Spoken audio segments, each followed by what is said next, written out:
It's been proven that students engaged in the arts show improved performance, are more likely to achieve academic recognition, and have higher college graduation rates.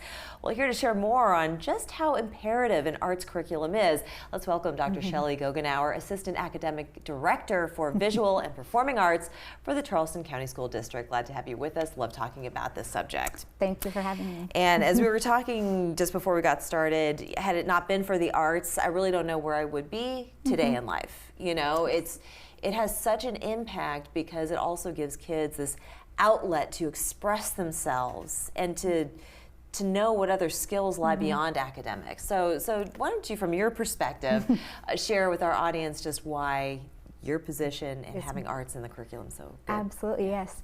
So the arts are so much more than just coloring a picture or taking a break during the school day to sing a song or learn an instrument. It really is about teaching creativity, confidence, communication skills, and these are the skills that go throughout all of our academic subjects, but also life skills. It's true, yeah, those soft skills as they're called, right? And it's true, you know, when you communicate, and you can communicate through your art as well, whether it is a picture or a piece of music or a choreography or something like that. What have you heard from either the students or their parents as a result of having arts integrated into their academics? We are very lucky. We have some very supportive parents in our school district that recognize that the arts are what got their child through school, got them to graduate. And I get a lot of emails or messages from parents saying, thank you for offering this for my student. This is where they're at now in life, and it's due to having access to the arts in school.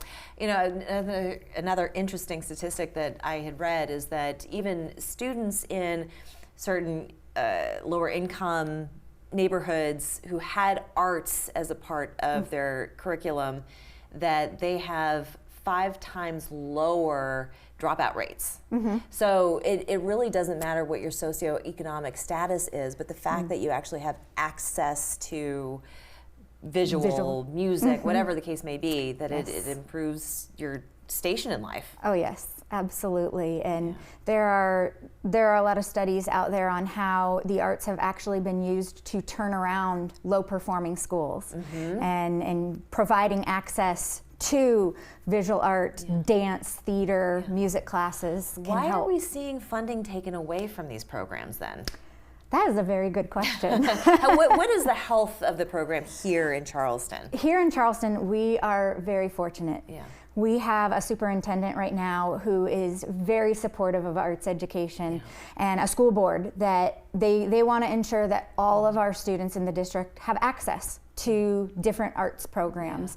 And so I feel very lucky from my position that we do receive funding from the district for the arts, and right now I'm not really nervous about my funding being cut, but it is a situation that arts professions in focus, we have to worry about the funding for our programs being cut a lot. Sure. You know, when I was in school, I didn't have driver's ed, I didn't have home economics, I didn't have a lot of these things that, you know, previous generations had access to, but I did have the arts, and then to hear that there are districts out there that are pulling back and choking off funding for something that's so important and critical to development. So disheartening. It is. When you used to be a music teacher. Yes, I did. So from your perspective, having taught students in the classroom, having worked one-on-one with them, what do you see as part of their development? Oh, so much.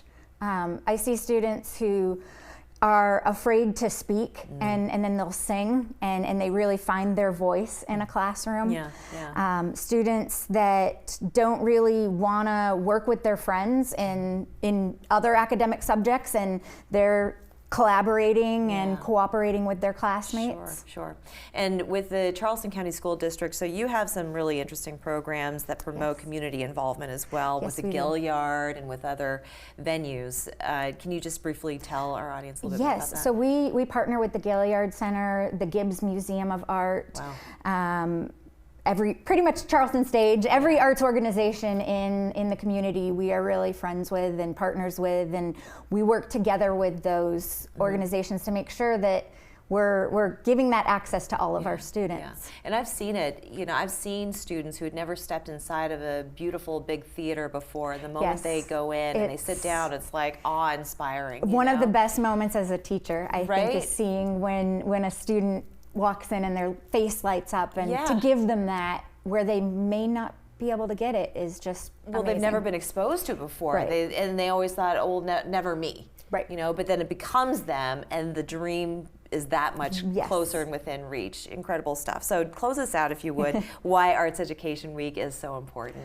Arts education is important because we need to not only celebrate the arts in our community, but advocate how the arts can be used as a tool to teach creativity, confidence, and communication, and overall just provide that want to carry on and create a holistic person. A yes. holistic yes, person. That's what I from day one until they graduate high school.